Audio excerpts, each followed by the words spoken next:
Hoje, eu queria continuar o que nós começamos na semana passada, né?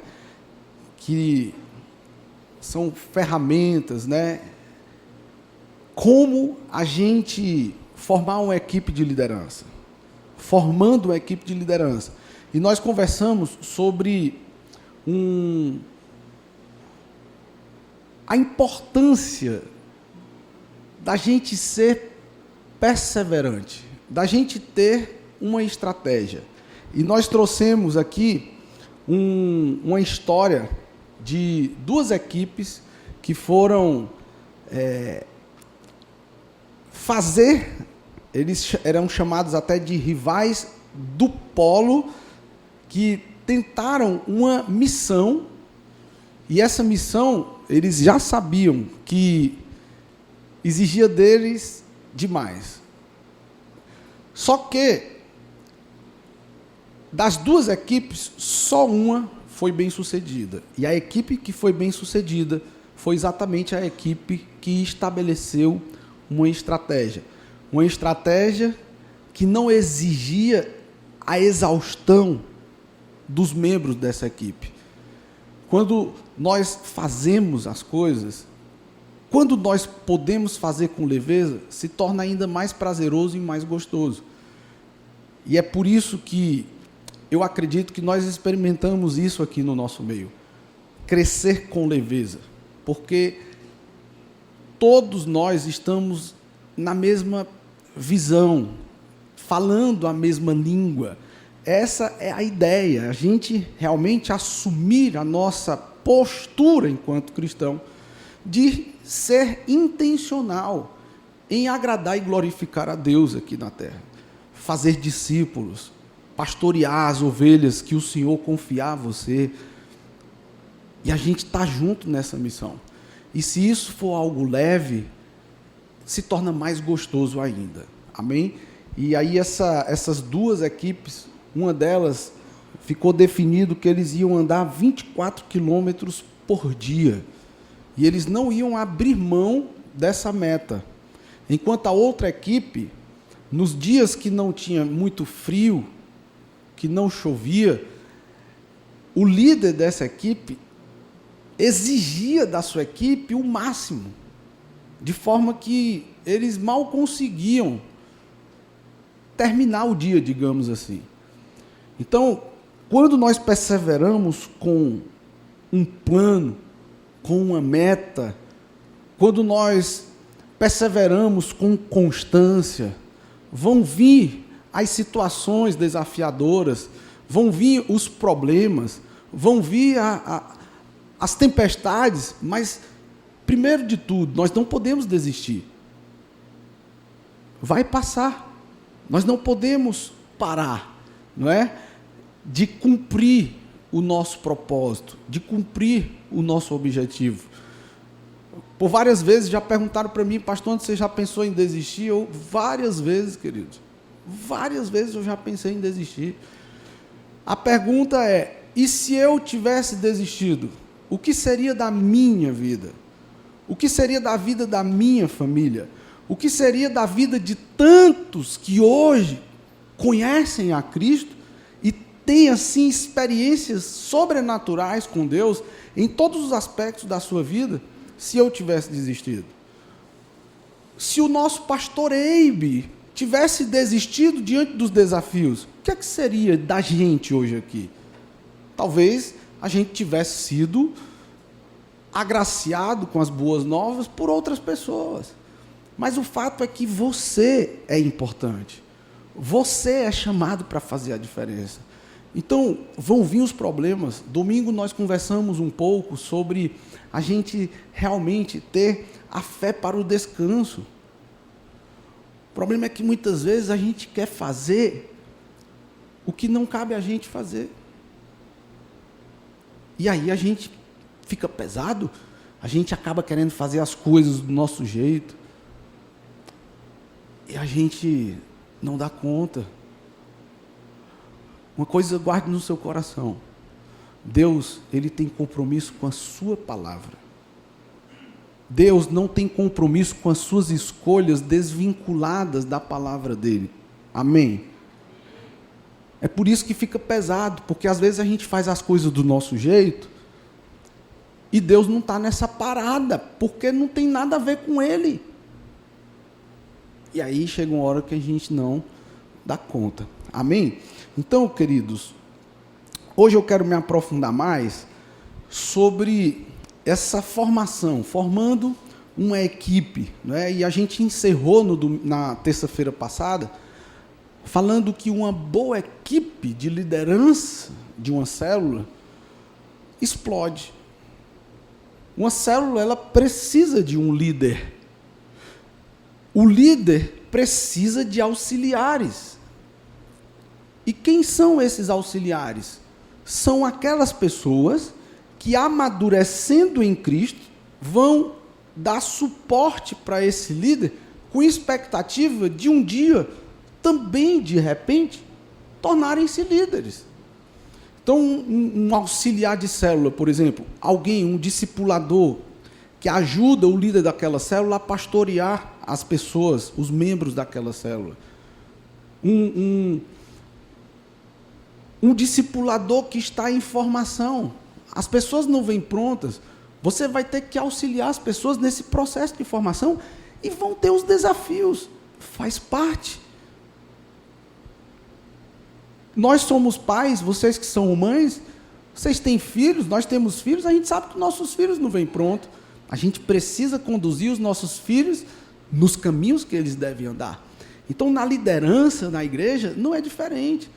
Lá na sua empresa, as pessoas não vêm prontas, você tem que treinar e capacitar essas pessoas para elas mergulharem na cultura do seu negócio, nos valores do seu negócio, para que elas possam estar preparadas. E sabe de uma coisa, queridos? Habilidade é fácil da gente trabalhar. Agora, o coração é um grande desafio.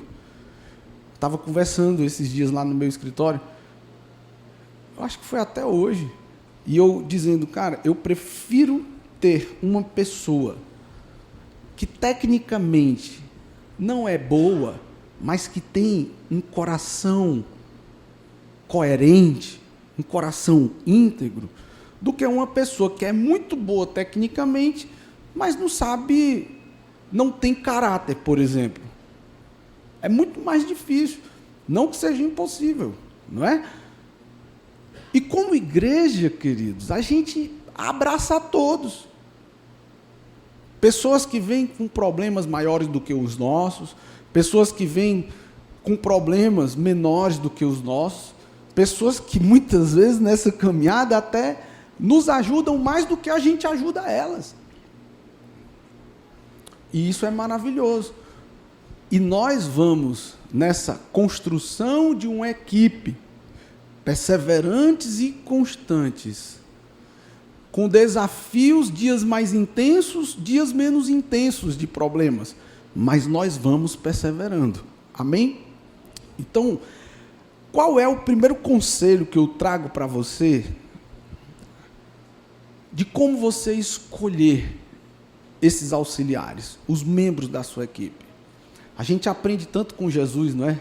Jesus é que nos direciona, Jesus é que nos ensina. E olha só o que diz a palavra de Deus lá em Lucas capítulo 6. Num daqueles dias, Jesus saiu para o monte a fim de orar e passou a noite orando a Deus. Ao amanhecer, chamou seus discípulos e escolheu 12 deles, a quem também designou apóstolos. É fundamental. Nós estamos envolvidos em um trabalho espiritual. E Deus, ele nos direciona. Deus, ele nos capacita. Primeira coisa que a gente precisa fazer é buscar a Deus. Senhor, me revela a pessoa certa. Da mesma forma que a gente, no projeto Natanael, encoraja as pessoas a orarem a Deus, para Deus direcionar as pessoas que elas vão investir, para ganhá-las para Jesus. O projeto Natanael, a ideia É você orar para que Deus te revele 3 pessoas. Claro que a gente coloca esse número 3 aí, mas você pode orar por mais, você pode orar por menos, e aí é você. Mas pelo menos 3 pessoas, para você orar diariamente ou frequentemente por essas pessoas, para que o Espírito Santo vá tratando o coração dela, para que ela possa inclinar o seu coração para o desejo de conhecer o Evangelho. Então, da mesma forma, a gente ora pelos membros da nossa equipe. Orar frequentemente pelos nossos auxiliares, pelos membros da nossa célula. Quantos de nós testemunhamos aqui que, às vezes, aos nossos olhos, as pessoas aparentemente não iam romper, e a gente realmente, assim, fica maravilhado com pessoas improváveis que romperam tanto, que rompem tanto, que estão aí crescendo. Outras talvez vão levar um tempo maior, e tudo bem. Mas a gente precisa estar em oração. Amém? Segundo, observe os corações disponíveis e ensináveis. Isso aqui é muito forte. Porque você sente quando a pessoa está com você. Você sabe que, seja no momento de bênçãos, seja no momento de desafios, você sabe quem pula do barco e quem não pula do barco, não é? Então, observe os corações disponíveis e ensináveis. 2 Timóteo 3,17. A fim de que o homem de Deus seja perfeito e perfeitamente habilitado para toda boa obra. Às vezes a gente brinca e fala assim, cara, a gente tem que ter os amigos bons para as horas boas e tem que ter os amigos ruins para as horas ruins. Sabe, queridos, para fazer a obra de Deus, você tem que ter um coração contrito. Você tem que ser alguém que cumpre os critérios de quem deseja ser um bispo, um homem de uma mulher só, não dado ao vinho, um homem de boa fama, um homem que busca, uma mulher que busca conhecer as Escrituras. Você sabe quando um liderado, por exemplo, não está nem aí para buscar o conhecimento, quando por várias vezes você estimula esse liderado, por exemplo, a fazer um curso da nova criatura. E essa pessoa sempre tem uma boa desculpa. Está com 3 anos na igreja, nunca fez o curso da nova criatura. Será que essa pessoa realmente é alguém do coração disponível? Será que essa pessoa é realmente alguém do coração ensinável? Você vai observando. Eu usei uma estratégia lá no meu escritório, que foi o seguinte: eu tenho uma reunião de alinhamento semanal com a minha equipe lá, todas as quartas-feiras. E eu vi que eu podia ajudar a equipe em foco, em realmente ser intencional, em entregar aquilo que a empresa remunera. Porque deixa eu te dizer uma coisa, se você é contratado para trabalhar 8 horas por dia numa empresa, e das 8 horas você passa 4 no WhatsApp ou nas redes sociais, com todo o carinho que eu digo para você, você não está sendo sincero e honesto com a sua empresa. Mas às vezes isso precisa ser ensinado. E aí eu trouxe para a equipe a ideia, a sugestão de toda semana a gente ler 2, 3 capítulos de um livro. Todo mundo lê o capítulo, mas um faz o compartilhamento, a facilitação na hora da reunião. E todos podem participar. Eu acho até que deveriam participar. E na hora da conversa lá, dependendo do que se fala e como se fala, eu, como líder daquela equipe, eu sei quem leu e quem não leu.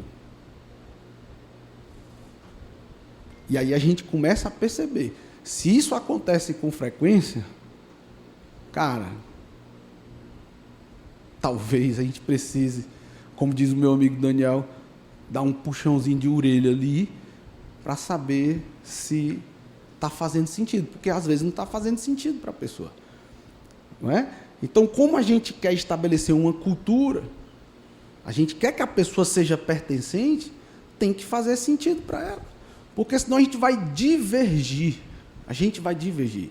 Olha, e assim, a entrega foi desse pessoal que já era top demais, potencializou ainda mais, porque conscientemente eles foram vendo que não fazia sentido eles ficarem dedicando o tempo que o escritório remunera para eles, entregarem para o escritório, eles ficarem resolvendo coisas pessoais. Eventualmente acontece? Eventualmente acontece. Não é?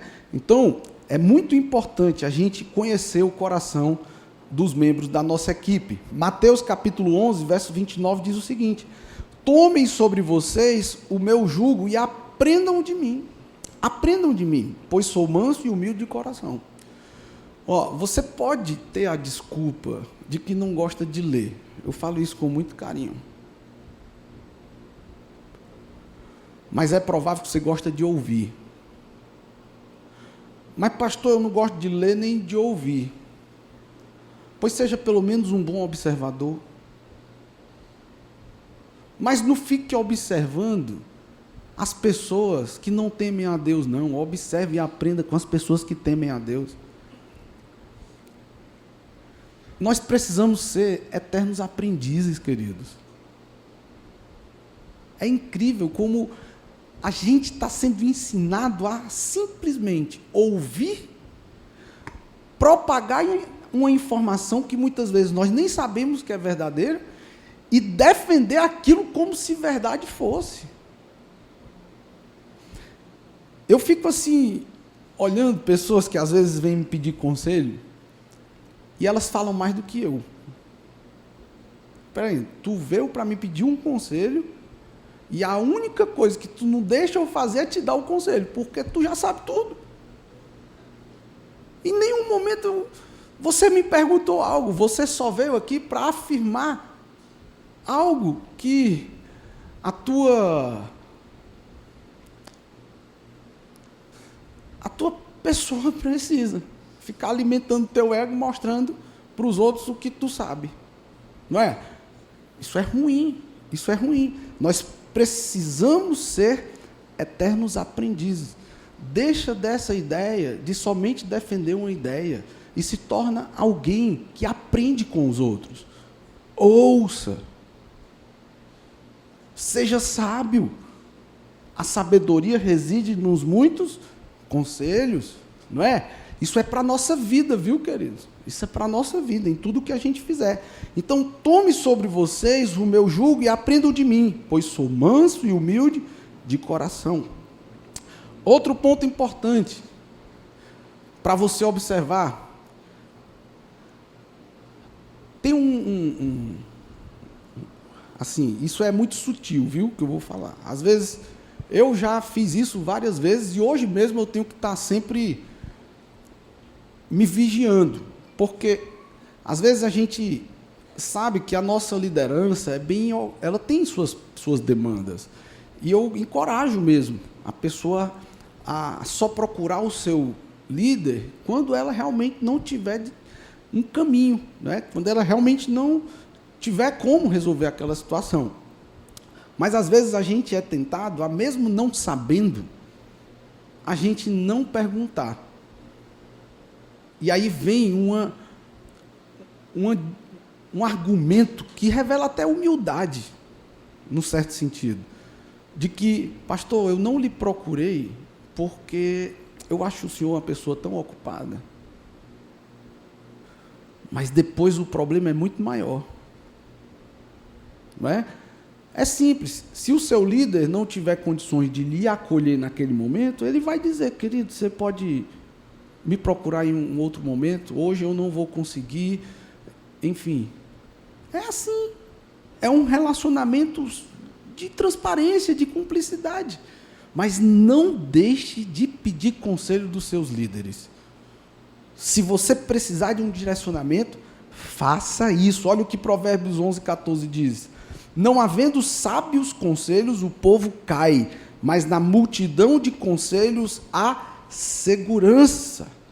Um dos perigos da liderança é achar que porque tem crescido em responsabilidade, não precisa tanto do corpo, digamos assim. Não precisa tanto estar buscando informações, buscando os conselhos.